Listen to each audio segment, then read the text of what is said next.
Hello everyone, welcome to you all at Unilearn study. आज हम करने वाले हैं क्लास 10th इलेक्ट्रिसिटी के मोस्ट टफेस्ट पीवाईक्यूज।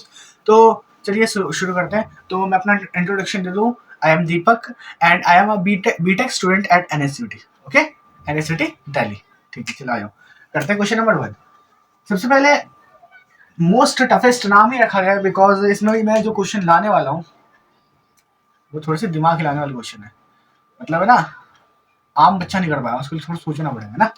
आयो थ्योरी से आगे जाके क्वेश्चन नंबर 1 क्या कहता है कि हमारे पास 3 सर्किट दिए हुए, 3 सर्किट ऐसे कुछ दिए हुए। एक 5 ओम का रेजिस्टर लगा हुआ है 12 वोल्ट की बैटरी के साथ। ओके, सेकंड है 5 ओम, 5 ओम का 2 रेजिस्टर लगे हुए, ये लगे हुए, ये भी सेम 12 वोल्ट की बैटरी के साथ। ओके, एंड थर्ड सेम 5 ओम के रेजिस्टर लगे हुए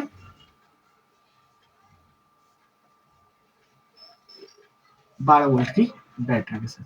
अब पूछा गया है कि किसमें सबसे ज्यादा, मतलब in which circuit will the power dissipated in the circuit be minimum and maximum. तो फर्स्ट क्वेश्चन पूछा गया है minimum power dissipated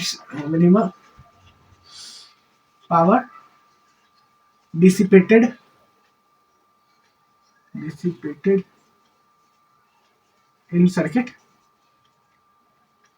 and maximum power dissipated in circuit. तो कौन सा सर्किट है जिसमें मिनिमम पावर डिसिपेट हुआ है एंड मैक्सिमम पावर डिसिपेट हुआ है। तो सबसे पहले मिनिमम के केस मतलब सॉल्व करते हैं। आंसर नंबर 1, तीनों का पावर निकाल लो। क्या तीनों सर्किट का पावर निकाल लो। पहले सर्किट के पावर की बात करता हूँ तो पावर का फॉर्मूला लगा दूंगा मैं सिंपल। क्या है, वोल्टेज है रेजिस्टेंस है, तो V स्क्वायर बाय R आया ना, लगा दो क्या, बिल्कुल लगा सकते हो। तो V कितना 144 अपॉन R कितना है 5 ओम। तो अगर डिवाइड करूंगा तो कितना आएगा, जल्दी कैलकुलेट करो। क्या आएगा अपना 5 2 जा 10, 4 आ गया, 5 8 जा 40, अगेन 4 आ गया, 5 8 जा 40। तो आ गया अपने पास 28.8 वॉट। ओके, सेकंड में हम देखते हैं इस सेकंड सर्किट का पावर निकालने का। ये फर्स्ट सर्किट का था, सेकंड सर्किट का पावर क्या आएगा। सबसे पहले इन दोनों रेजिस्टेंस को प्लस कर लो। तो इनको मैंने ऐड कर लिया। ऐड करने के बाद अब यहाँ पर हम ये वाला फॉर्मूला नहीं लगा सकते बिकॉज वोल्टेज अलग अलग है ना। तो एक काम करते हैं, ऐड कर लेते हैं। तो नेट रेजिस्टेंस कितना आ जाएगा 10 ओम। ठीक है, अब 10 ओम के अराउंड तो सेम वोल्टेज है ना, 12 वोल्ट है ना। तो यहाँ पर अभी इस यहाँ पर लगा सकते हो पावर का फॉर्मूला क्या, V स्क्वायर बाय R। तो V का स्क्वायर कितना होगा 144 अपन R कितना होगा 10। ओके, तो डिवाइड कर दो 14.4 वाट पावर आ गया। थर्ड सर्किट पे आते हैं। थर्ड सर्किट पे सॉल्व करना है तो इसके लिए भी वही फॉर्मूला लगा सकते हैं, पावर का फॉर्मूला। क्या, इसका नेट निकालूंगा तो नेट रेजिस्टेंस कितना आएगा 5, और 5 ओम का और 5 ओम को पैरेलल कर देंगे तो 5/2 ओम आ जाएगा। ओके, तो यहाँ पर लिख दो V स्क्वायर यानी कि 144 अपॉन 5/2। ठीक है, तो अगर डिवाइड करूंगा तो पहले ये कितना आया था 144 डिवाइड बाय 28.8 आया था, इसको इससे मल्टीप्लाई कर दूंगा तो 8 2 16, 1 कैरी, 8 2 16 17, 1 कैरी एंड 2 2 4 5। तो आ गया पावर 57.5। अब देख लो कौन सा मिनिमम है कौन सा मैक्सिमम है। मैक्सिमम मुझे दिख रहा है ये थर्ड सर्किट, यानी कि जो पावर मैक्सिमम पावर डिसिपेशन किसका है थर्ड सर्किट का, एंड मिनिमम पावर डिसिपेशन किसका है वो दिख रहा है मुझे सेकंड सर्किट का। इसी के साथ ये क्वेश्चन तुम्हारा सॉल्व होता है। ठीक है, अगले क्वेश्चन पे जाते हैं। अगला क्वेश्चन क्या बोलता है, पहले इसको यहाँ से मिटाते हैं। दिख रहा है ना तुम्हें, हाँ दिख रहा है। ओके, दिख रहा है भाई, दिख रहा है। इसको मिटाते हैं। अगला क्वेश्चन है, question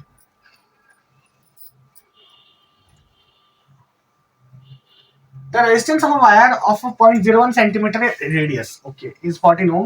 If the resistivity of the material is 44 into 10 to the minus 8 ohm meter, find the length of the given wire. Length बतानी है। तो क्वेश्चन नंबर 2 पे आते हैं। रेजिस्टेंस ऑफ द वायर दिया हुआ कितना 14 ओम। कौन सा वायर है, एक वायर है। ठीक है, और इसकी जो क्वेश्चन आंसर्स है इसकी पीडीएफ डिस्क्रिप्शन बॉक्स में मिल जाएगी। कल तक वीडियो आज अपलोड हो जाएगी, कल तक पीडीएफ मिल जाएगी। ओके, तो यहाँ पर क्या है, एक वायर है, वायर का क्या है लेंथ दिया, क्या है रेडियस है, हाँ 0.01 इसका रेडियस दिया हुआ है, ठीक है।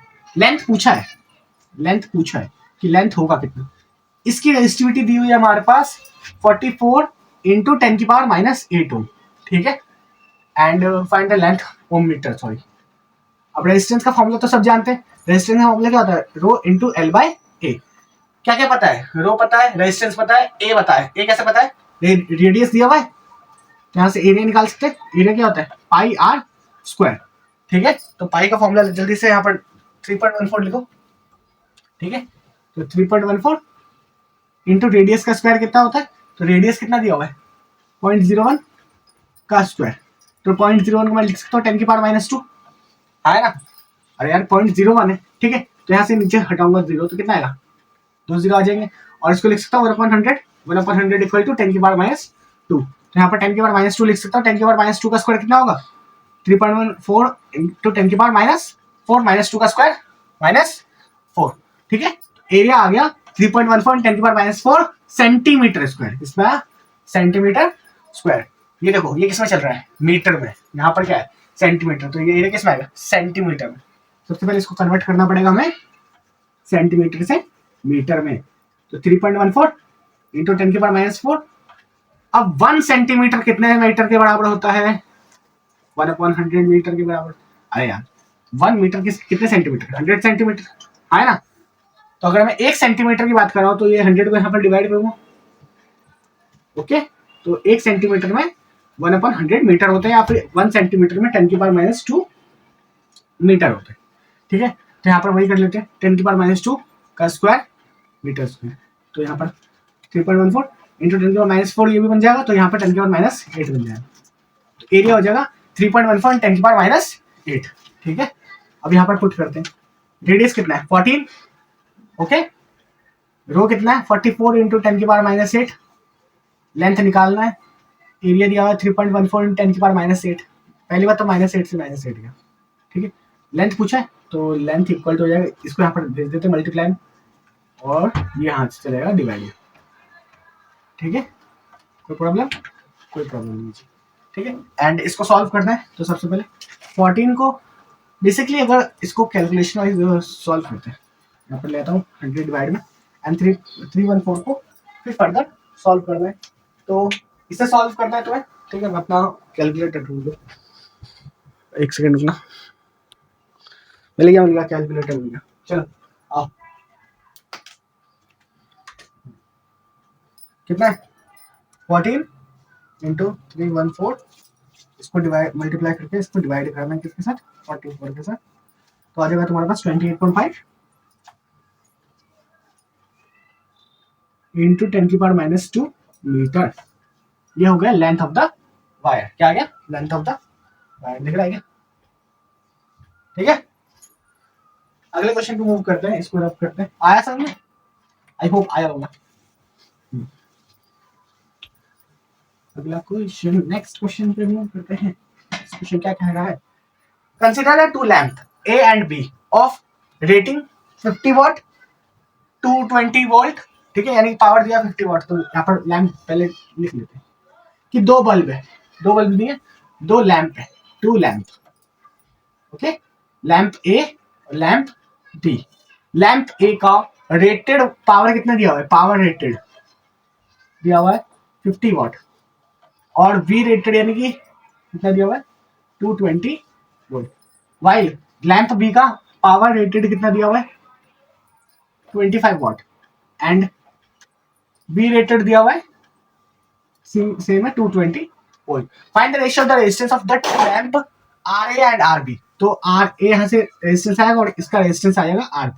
तो R A upon R B पूछा है, ठीक है। ये बता दो जल्दी से क्या होगा, आर ए निकाल सकता हूँ, कैसे निकालूंगा, P rated equal to formula होता है वी रेटेड का square divide by R A, ठीक है। तो आर ए कितना आ जाएगा, वी रेटेड कितना है 220 into 220 divide by P rated divide by आ जाएगा 50, 10 से 10 गया, अगर डिवाइड कर दूंगा कितना है, जल्दी से बोल लो, जल्दी जल्दी 220 इंटू 22 डिवाइड बाय 5, तो आ जाएगा अपने पास 960 ओम। ठीक है, ये आर ए आ गया। आरबी के ऊपर बात करते हैं। आरबी सेम वी रेटेड का square divide by P rated. Okay, तो वी रेटेड कितना है? वी रेटेड दिया हमारे पास 220 इंटू 220 और पी रेटेड अपने पास 25, तो इसको भी कर लेते हैं 220 इंटू 220 डिवाइड बाय 25। ओके, तो आगे अपने पास आर ए आर बी 1936। तो अब इसका क्या पूछा है? रेशियो पूछा है कि R A upon R B होगा कितना। R A upon R B होगा कितना? तो 1936। ठीक, तो 968 डिवाइड बाय 1936। अगर मैं इसको इससे डिवाइड करूंगा तो कितना आएगा? 1/2। तो रेशियो आ गया 1:2। रेशियो कितना आ गया? 1:2। That's our answer. ओके, समझ में आ गया? ठीक है,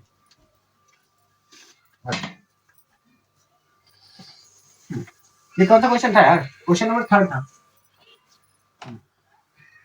क्वेश्चन नोट करते रहते ना, पता चलता है कितना क्वेश्चन सॉल्व कर लिया। क्वेश्चन नंबर 4 पे आते हैं।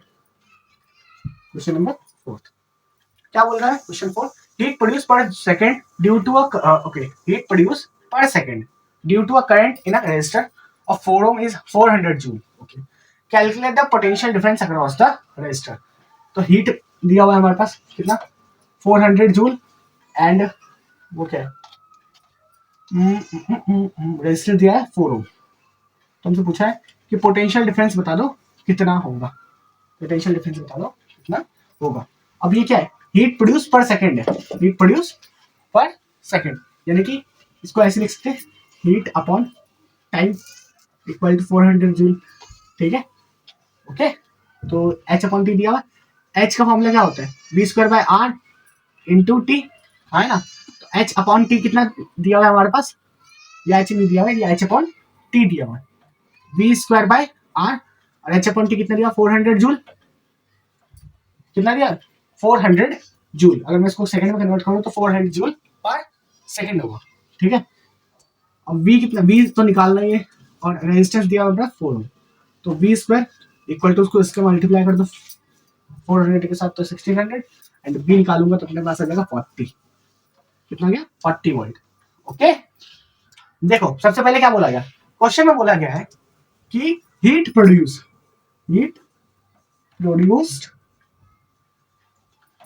पर सेकेंड, ठीक है, ड्यू टू अ करंट। ये क्वेश्चन में लिखा हुआ है in a resistor of 4 ohm is 400 joule. ठीक है, अब मैं इसको लिख सकता हूँ हीट अपॉन टाइम क्या होगा? 400 जूल पर सेकेंड। क्या होगा? 400 जूल पर सेकेंड। तो अगर मुझे ये दिया हुआ है तो मैं सिंपल हीट का फॉर्मूला लगा सकता हूँ। मुझे वी चाहिए, मुझसे पूछा क्या है? मुझसे पोटेंशियल डिफरेंस पूछा है कि पोटेंशियल डिफरेंस कितना होगा। मुझे रेजिस्टेंस दिया है 4 ओम। ठीक है, तो मैं हीट का फॉर्मूला फटाफट से दिमाग में आना चाहिए क्या? V square by R into T. ठीक है, अब एच अपॉन टी तो हमें दिया हुआ है 400 जूल पर सेकेंड। ओके, अब वी निकालना है तो रेजिस्टेंस को यहाँ भेजो। 4 था ना, तो यहाँ 4 को मल्टीप्लाई कर दो, 1600 होगा। वी स्क्वायर अंडर रूट लेंगे, यहाँ पर क्या करेंगे? वी अंडर रूट में 1600, तो वी का सिंपल आंसर आ गया 40 वोल्ट। ओके, हाँ है ना। चलो फोर्थ क्वेश्चन भी हो गया। फिफ्थ क्वेश्चन पे आते हैं फटाफट से। फिफ्थ क्वेश्चन क्या बोलते हैं? फिफ्थ क्वेश्चन क्या है? आयो, four identical resistors of 12 ohm each are connected in series to form a square ABCD as shown in the figure. The resistance of a network between 2 points 1 and 2. Okay, तो ये कुछ हमें network दिखाने की कोशिश की गई है।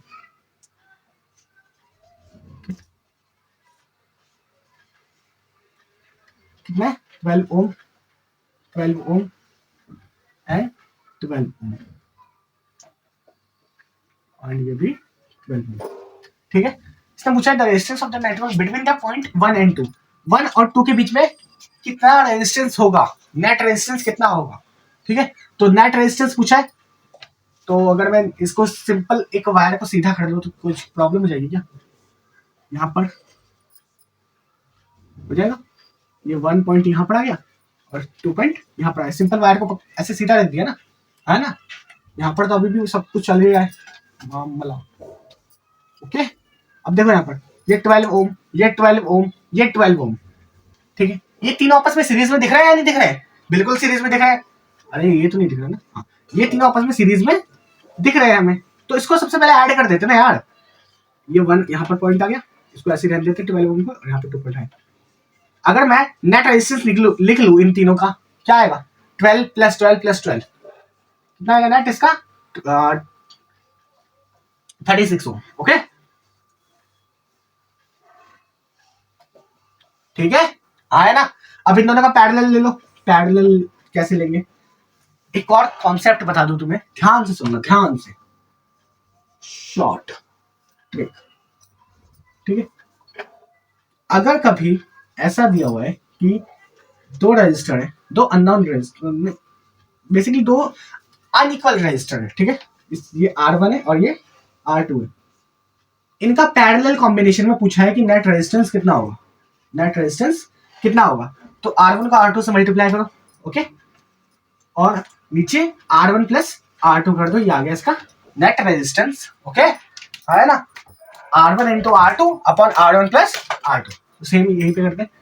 नेट रेजिस्टेंस कैसे निकालेंगे? 12 × 36, 12 × 36 अपॉन 12 + 36। तो 12 + 36 करते हैं, कितना आएगा? 48, ओके, 4 9। तो नेट रेजिस्टेंस आ गया अपने पास 9 ओम, ठीक है। सी ऑप्शन यहाँ पर एमसीक्यू था, 9 ओम। सबसे पहले यहाँ पर देख लेना कैसे किया हुआ है, दिख रहा है? आई होप सो सही से दिख रहा होगा। हाँ यार, दिख रहा है, दिख रहा है, दिख रहा है, दिख रहा है। इसी के साथ हमारे 5 क्वेश्चन डन होते हैं, ठीक है। आ जाओ अगले क्वेश्चन पे बात करते हैं। Question number 6। 5 क्वेश्चन के बाद 6 क्वेश्चन पे आते हैं। क्या बोलते हैं 6 question? 4 resistors each of 2 ohm are joined end to end form a ABCD. Using the appropriate formula, determine the equivalent resistance of the combination between two ends A and B. यार same वही question है, ये तुम एक बार try करना, ठीक है। Same to same question है। यहाँ पर A है, ये B है, ये D पॉइंट, ये C पॉइंट, ये 2 ohm, 2 ohm, 2 ohm, 2 ohm। तो नेट रेजिस्टेंस बताना है A से B पॉइंट तक, नेट रेजिस्टेंस कितना होगा, ठीक है। नेट रेजिस्टेंस कितना होगा तो बता दोगे? ये तुम्हारा होगा, जल्दी से एक ट्राई करना, ठीक है, और कमेंट सेक्शन में इसका आंसर सेंड करना, ठीक है। अगले क्वेश्चन की चलते हैं। 7 क्वेश्चन क्या बोलते हैं? हाँ, electrical resistivity of 3 material A B C at 20 degree Celsius हमें दिया हुआ है। 3 मटेरियल दिए हुए हैं यार, ये न्यूमेरिकल तो नहीं है लेकिन तो भी देख लेते हैं इसको, बिकॉज ये बहुत इंपॉर्टेंट है। ए बी सी 3 मटेरियल है, ठीक है। इनकी रेजिस्टिविटी दी हुई है हमारे पास, कितनी है ओम मीटर में? 10⁻17, 44 × 10⁻6 एंड 1.62 × 10⁻8। अब देखो, जिसकी रेजिस्टिविटी सबसे मैक्सिमम हाई, वो क्या होगा? एक इंसुलेटर की तरफ टेंड नहीं करेगा कि ये एक इंसुलेटर नहीं होगा, है ना। देखो ऐसा तो है नहीं कि तुम सबकी रेजिस्टिविटी याद करोगे, है ना। बाई चांस एग्जाम में क्वेश्चन आ गया तो कैसे करोगे? तो ऐसे ही करना कि हमें नहीं पता मेटल कौन सा है, नाम नहीं आ रहा, सिंपल ही बोलते हैं इंसुलेटर है, ठीक है। क्या है? इंसुलेटर। तो यहाँ पर सबसे मैक्सिमम किसकी रेजिस्टिविटी दिख रही है? तो ये हमारा इंसुलेटर होगा, मीटर, ठीक है। उससे कम क्या है? उससे कम ये है, ठीक है, ओके। तो ये कुछ एलॉय फॉर्म, एलॉय टाइप होगा, ठीक है। और सबसे कम रेजिस्टिविटी जिसकी होगी वो प्योर मेटल होगा, ठीक है, वो मेटल होगा, ठीक है। अब एलॉय में भी तुम्हारी बुक में जो है वो निक्रोम एक एलॉय दिया हुआ है जो कि यूज होता है, ठीक है, केटली में एंड प्रेस में भी। एंड मेटल में कोई भी एग्जांपल दे दो, जैसे कि टंगस्टन, है ना। टंगस्टन कहाँ यूज होता है? बल्ब में यूज होता है ना, जो बल्ब होता है, ठीक है, उसमें टंगस्टन वायर होता है ना, एक छोटा सा, है ना, ओके। एंड इंसुलेटर, इंसुलेटर का एग्जांपल सिंपल, रबर, ठीक है, हाँ है ना, ठीक है, बता दिया। कंडक्टर अलग है, इंसुलेटर। तो मेटल क्या होता है, कंडक्टर, हाँ कंडक्टर, ठीक है, और ये हो गया एलॉय, और ये हो गया हमारा इंसुलेटर, ठीक है। अगले क्वेश्चन को मूव करना है। ये भी पूछा गया है कि गिव, ओके,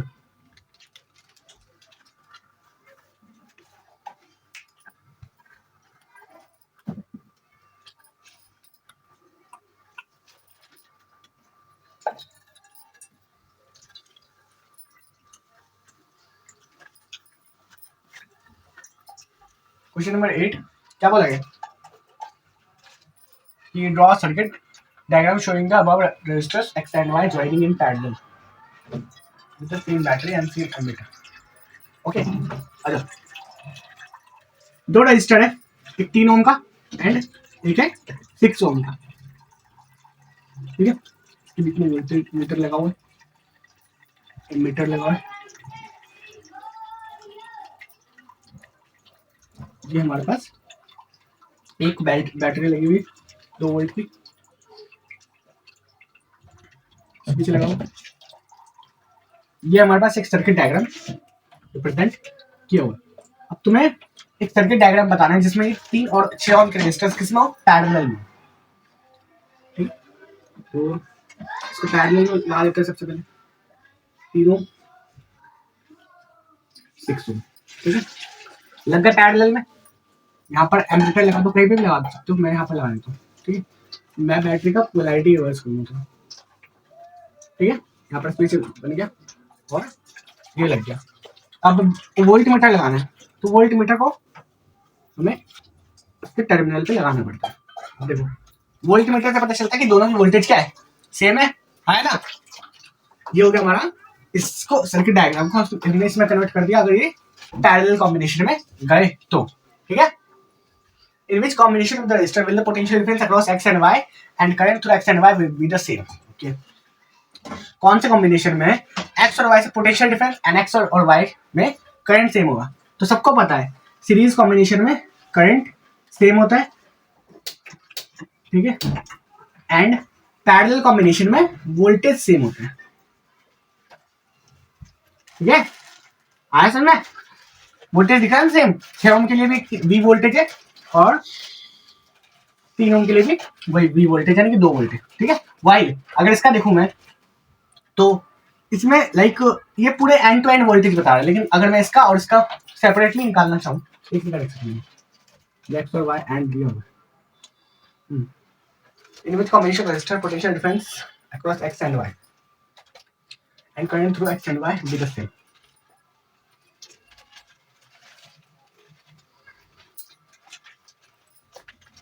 ठीक है जी, वो नहीं, ठीक है, ठीक है। तो किसमें अगर मैं पूछूं सिंपल वोल्ट मीटर लगाना है तो इसके लिए वोल्ट मीटर ये होगा और इसके लिए वोल्ट मीटर ये होगा, ठीक है। आया ना?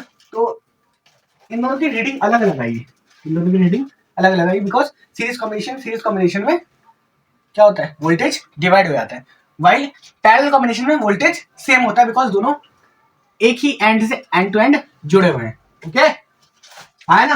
तो 7th क्वेश्चन भी सॉल्व होता है इसी के साथ, ओके। अगला क्वेश्चन इसमें ही है, ठीक है, थर्ड एक तरह से पार्ट है इसका, ठीक है। क्या बोलता है, find the current drawn from the battery by the series combination of the 2 resistors, ठीक है। इन दोनों रेजिस्टर की वजह से कितना करंट ड्रॉन हुआ है, तो करंट निकालना है तो ओम्स लॉ लगाएंगे। ओम्स लॉ क्या बोलता है, इक्वल टू वोल्टेज कितना है 2, इसका नेट निकाल लूंगा, नेट रेजिस्टेंस कितना आएगा, सीरीज में है तो 9 ओम, करंट निकालना है 9, तो करंट आ जाएगा अपने पास 2/9 एम्पियर। तो 2/9 एम्पियर कितना होता है, 2/9 0.22 एम्पियर, 0.22 एम्पियर। वाइल इसमें बात करते हैं नेट रेजिस्टेंस कितना होगा, सबसे पहले 3 ओम है, अभी बताया था मैंने कॉन्सेप्ट, 3 2 ओम का नेट रेजिस्टेंस आ जाएगा, V इक्वल टू आया V कितना है 2, I निकालना है और ये हो गया 2। तो यहाँ पर आ जाएगा करंट सिंपल 1 एम्पियर। करंट कितना आ जाएगा सिंपल 1 एम्पियर। आया सर में? हाँ चलो आइए अगले क्वेश्चन पे। अगला क्वेश्चन क्या बोलता है, जल्दी जल्दी देख लेना, ठीक है? कोई गलती नहीं होनी चाहिए, ठीक है? क्वेश्चन नंबर कौन सा चला था यार, तो भूल गया। 8 था क्या? समथिंग अराउंड 8 था। क्या बोलेंगे? How would you connect 3 resistors each of 6 ohm so that combination has a resistance of 9 ohm? आया ना PYQs में, जबकि तुम्हारे NCERT का क्वेश्चन है, बुक में दिया हुआ है ना? आइए 3 रजिस्टर 6 ओम के, R1 इक्वल टू R2 और इक्वल टू R3, 3 रजिस्टर है 6 ओम, ठीक है? इनको कैसे कनेक्ट करो कि मेरे पास नेट रेजिस्टेंस कितना आ जाए 9 ओम। तो कैसे कनेक्ट करना चाहिए? तीनों को एक बार पैरेलल कनेक्ट करके देखते हैं क्या होगा। तो 6 ओम 6 ओम एंड 6 ओम मैंने बताया था, मैंने ये भी बताया था। आइए शॉर्ट में आते हैं, शॉर्ट ट्रिक सेक्शन 2। क्या बोला गया? अगर सेम रेजिस्टेंस पैरेलल कॉम्बिनेशन में हो तो कितनी बार है आर आर आर 3 बार है, या कितनी बार भी हो सकते हैं, 3 बार 4 बार रिपीट हो रहे हैं सेम रेजिस्टेंस पैरेलल कॉम्बिनेशन में। तो इनका जो नेट रेजिस्टेंस आता है वो क्या आता है आर बाय कितनी बार वो रिपीट हुए, ये 3 बार हुए तो R बाय 3 आया समझ में। इसमें आता है, इसमें नेट रेजिस्टेंस कितना आएगा 6 ओम की 3 रेजिस्टेंस है और उस पैरेलल में 6/3 बार है तो 3, तो ये आ गया 2 ओम इसका नेट रेजिस्टेंस। क्या आ गया 2 ओम इसका नेट रेजिस्टेंस। ओके अब यहां से तो नहीं आया यार, यहां से तो कॉम्बिनेशन में 9 ओम का नेट रेजिस्टेंस नहीं आया सॉरी। तो क्या करें हम, क्या करें अजय, तो ये गलत हो गया। तो एक काम करते हैं, इसको मिटाते हैं। 6 और 6 इसके अकॉर्डिंग कितना आएगा 6 और 6 ओके 3 ओम। अरे भैया ये तो 2 रेजिस्टेंस हुआ है, आ जाओ 3 ओम तो इसमें आ गया ना, आ गया है ना। अब आगे सीरीज में लगा दो एक रेजिस्टेंस को, अब सीरीज में 6 + 3 कितना हो गया 9 ओम। आ गया नहीं आ गया? आ गया, बिल्कुल आ गया। इतना भी करके चले जाओ यार, इससे ज्यादा क्या ही है, कुछ नहीं आएगा इससे ज्यादा, इतना बहुत है मैक्सिमम, ठीक है? एक बोलते ना बहुत अच्छा क्वेश्चन, ठीक है? कैसा क्वेश्चन? ये क्वेश्चन हार्ड नहीं है, बिल्कुल हार्ड नहीं है, लेकिन जब सोचते हैं ना इसको तो थोड़ा सा वो लगता है, क्योंकि हम गलती कर बैठते हैं, सिली मिस्टेक सबसे होती है। क्वेश्चन दिया हुआ है आई और वी का ग्राफ, किसका दिया हुआ है आई और वी का ग्राफ, है ना? बच्चे सोचते हैं ये दिया हुआ है वी और, जो हमें बुक में दिया वो बुक में दिया हुआ है वी और आई का ग्राफ, बुक में ये ग्राफ दिया हुआ है और ये क्वेश्चन में ये ग्राफ बना के पूछा है। सेम ही तो है, कहाँ अंतर है, सेम ही तो है। इसको यहाँ लिख दिया उसको वहां लिख दिया, नहीं नहीं सेम, ये है एक्स एक्सिस पे है ना, यहाँ पर ये है वाई एक्सिस पे, और जबकि करंट वाई एक्सिस पे यहाँ पर, लेकिन यहाँ पर करंट है एक्स एक्सिस पे और वाई वोल्टेज है वाई एक्सिस पे। तो क्या हो गया, अरे देखते क्या हो गया, पहले यहाँ पर आते हैं। ओम्स लो क्या होता है V = IR, कोई प्रॉब्लम? इस इक्वेशन से ये ग्राफ बना है, ये ग्राफ किस इक्वेशन से बना है, इस इक्वेशन से, ठीक है? बिकॉज Y पे वोल्टेज है, X पे करंट है और M मतलब होता है slope, slope equal to resistance है, ठीक है ना? अगर मैं इस ग्राफ में पूछूं कि स्लोप इक्वल टू क्या है, तो सिंपल बोलने का है रेजिस्टेंस। क्या है रेजिस्टेंस। स्लोप का मतलब क्या होता है स्टीपनेस ऑफ द लाइन, ये कोई लाइन इतनी स्टीप है, कोई लाइन इतनी स्टीप है और कोई लाइन इतनी है ना, मतलब 0 स्टीप है, तो इसका स्लोप सबसे ज्यादा, इसका स्लोप से कम, उसका स्लोप 0, ठीक है? तो अगर मैं पूछूं इसमें, इसको भी भूल जाती है क्वेश्चन में, अगर इसमें पूछूं ये R1 है और ये R2 है, ठीक है? तो कौन सा ज्यादा होगा, R1 ज्यादा होगा या R2 ज्यादा होगा? किसका स्लोप सबसे ज्यादा है, slope is directly proportional to है ना, तो स्लोप ज्यादा तो रेजिस्टेंस ज्यादा। कौन सा स्लोप सबसे ज्यादा है, R1 हमें ज्यादा दिख रहा है ना, तो R1 ज्यादा होगा R2 से। ये तो हो गई बुक की बात। आ जाओ अब क्वेश्चन की बात करते हैं। V = IR पढ़ा था है ना, लेकिन यहाँ पर वोल्टेज क्या y एक्सिस पर है, नहीं वोल्टेज है x एक्सिस में, करंट है y एक्सिस पर, और रेजिस्टेंस का मतलब अभी नहीं क्लियर है, तो उसको मैं मान लेता हूँ कुछ t मान लेता हूँ, ठीक है, ये छोड़ो, सिंपल। मतलब किसी भी तरह हमें एक ये भी बता दो कि स्ट्रेट लाइन की इक्वेशन होती है y equal to mx, origin से पास होने वाली, ठीक है, ओरिजिन से पास हो रही है, और इस स्ट्रेट लाइन की इक्वेशन होती है y इक्वल टू mx, ठीक है। तो अगर कोई स्ट्रेट लाइन है, यहाँ पर भी है, तो उसका इक्वेशन क्या होगी, y इक्वल टू mx ही होगी। इक्वेशन थोड़ी चेंज हो जाएगी यार। अब y एक्सिस पर क्या है, करंट है, y एक्सिस पर क्या करंट है, x एक्सिस पर क्या वोल्टेज है, ठीक है। अब करंट और वोल्टेज को कुछ ऐसे लगाओ, ठीक है, तो करंट को अकेला करना पड़ेगा बिकॉज y एक्सिस पर y अकेला है, तो करंट को अकेला करना पड़ेगा। वोल्टेज को रेजिस्टेंस के साथ लिख देता हूँ फिर, तो वोल्टेज अपॉन रेजिस्टेंस लिख दो इक्वल टू करंट, तो करंट को लिख सकता हूँ वोल्टेज इंटू 1/r, हाँ है ना, ओके। तो यहाँ पर लिख दो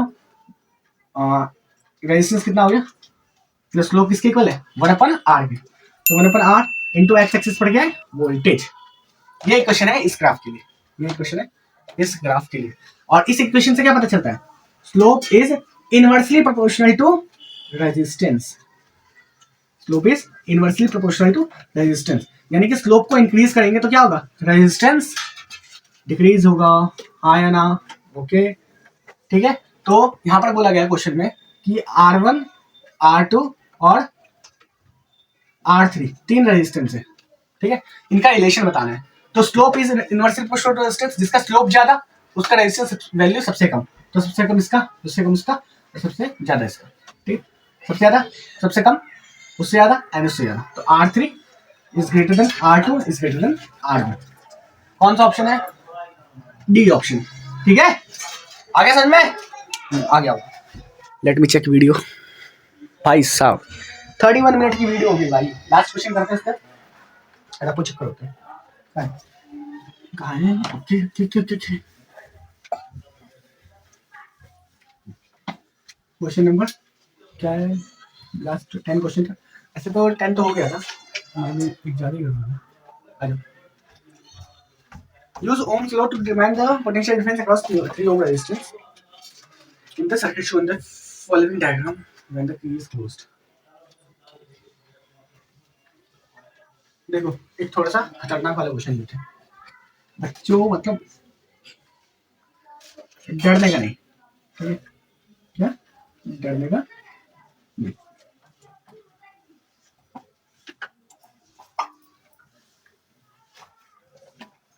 T2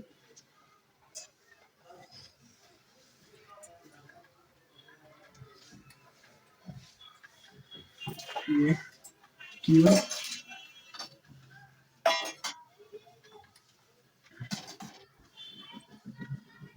कोई हार्ड क्वेश्चन नहीं है, ये फिगर दिखा के बस डरा देंगे, ठीक है। ये हमारे पास T2, ठीक है, कितना पावर दिया हुआ है 22 वाट और 220 वोल्टेज, पावर कितना 11 वाट 55 वोल्टेज, पावर कितना 11 watt 55 voltage, 11 watt 55 voltage, 11 watt 55 voltage. Question में बोला गया स्टेट व्हाट हैपेंस व्हेन की1 इज क्लोज्ड, अगर मैंने की1 को बंद इसके साथ क्लोज कर दिया तो क्या होगा, कुछ क्लोज्ड, अगर की1 क्लोज हुआ क्या होगा, इसका bulb A, bulb B, B C D A, है ना, तो बल्ब ए क्या होगा, bulb A will glow and B C D E will not glow, आए ना, यही होगा। इसी में ही है की2 को मैंने अगर क्लोज कर दिया तो बल्ब बी, बल्ब सी, यानी कि B C D E will glow, okay, and A will not glow, ठीक है, यही होगा ना। क्या हार्ड था इसमें, कुछ हार्ड नहीं था यार, इसको इससे पकड़ दिया, तो ज्वाइन कर दिया सबसे पहले की1 को, तो करंट कहाँ से आ रहा है, करंट यहाँ से आ रहा है, यहाँ जा रहा है, ओके, और यहाँ से पास हो जाएगा। अब बताओ यहाँ पर करंट जाना चाहेगा, क्यों नहीं जाना चाहेगा, यहाँ पर है डेड एंड, क्या है डेड एंड, तो अगर करंट यहाँ पर जाएगा तो निकलेगा कहाँ, निकलेगा कहाँ, एक लॉ होता है KCL, किरचॉफ्स करंट लॉ, ठीक है, 12th में क्या बोलता है वो लॉ कि अगर करंट आ रहा है किसी पॉइंट पे तो उस पॉइंट से निकलना भी उतने मैग्नेट रूप से चाहिए। अगर यहाँ से करंट आया, मान के चलो मैंने यहाँ से करंट भेज दिया, जाएगा कहाँ, कहाँ जाएगा? यहाँ से कोई पाथ है नहीं है। जब पाथ ही नहीं है तो कहाँ करंट जाएगा? नहीं जाएगा ना। तो इस पाथ पे करंट मूव भी नहीं करेगा, और करंट नहीं जाएगा तो ये बल्ब भी ग्लो नहीं करेंगे। करंट यहाँ से आके सीधा यहाँ पर निकल जाएंगे। की 1 को क्लोज किया तो, वाइल अगर मैंने की 2 को क्लोज किया तो क्या होगा? अगर मैंने की 2 को क्लोज किया तो क्या होगा? करंट यहाँ पर आएगा, ओके, और यहाँ से निकल के यहाँ पर चले जाएगा, यहाँ पर नहीं जाएगा। सेम की 1 क्या है? Dead and. आया समझ में? आ गया होगा, आई होप। अगला क्वेश्चन इसी में है, find the current drawn by the bulb B when it glows. Okay, bulb B glow हो रहा है तो इसमें इसने कितना करंट ड्रॉन किया होगा? तो अगर मैं पूछूं, V equal to I R formula होता है, यार छोड़ो, power equal to V I formula होता है ना, होता है। तो करंट निकाल सकता हूँ, पावर कितना दिया हुआ है इसका 11, करंट वोल्टेज कितना है 55, और करंट निकाल सकता हूँ तो करंट कितना आएगा 1/5। 1/5 कितना होता है 0.2 एम्पियर का करंट बल्ब भी ड्रॉन करेगा। ओके, अगला है कि the resistance of the bulb B. Okay, calculate the resistance of the bulb B. तो थर्ड कर लेते हैं, रेजिस्टेंस ऑफ बल्ब बी कैसे निकालेंगे? सेम वही, हाँ भाई, बी स्क्वायर बाय आर, तो रेजिस्टेंस निकाल लेंगे।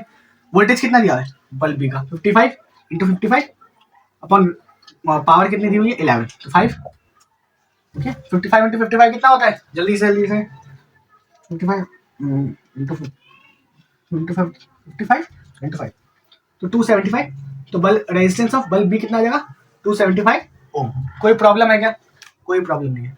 The total resistance of the combination of 4 bulbs, total मतलब जो ये 4 बल्ब लगे हुए ना बी सी डी ई, इनका टोटल रेजिस्टेंस निकालना है। तो सेम की सेम रेजिस्टेंस होंगे बिकॉज पावर भी सेम है, वोल्टेज भी सेम है, और सेम रेजिस्टेंस सीरीज में लगे हुए हैं 4 बार, तो नेट रेजिस्टेंस हो जाएगा 4 इंटू एक का रेजिस्टेंस।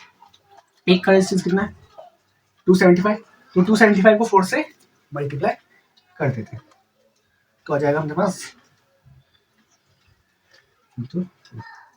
1100 ओम। ठीक है, आ गया। चलो ठीक है, इसी के साथ इस वीडियो को एंड करते हैं। 10 क्वेश्चन हो गए, 10-11 क्वेश्चन, ठीक है, और इनकी एक पीडीएफ बना लूंगा मैं एंड डिस्क्रिप्शन बॉक्स में भेज दूंगा। ये मोस्ट टफेस्ट पीवाईक्यू का पार्ट 1 है, इसका पार्ट 2 भी आएगा, उसमें हम और भी क्वेश्चंस लाएंगे, इलेक्ट्रिसिटी के भी होंगे एंड अपने लाइट चैप्टर के भी होंगे। ठीक है, तो एंड ठीक है, चलो बाय। चैनल को सब्सक्राइब कर लेना एंड लाइक कर देना। ठीक है, ओके, बाय बाय।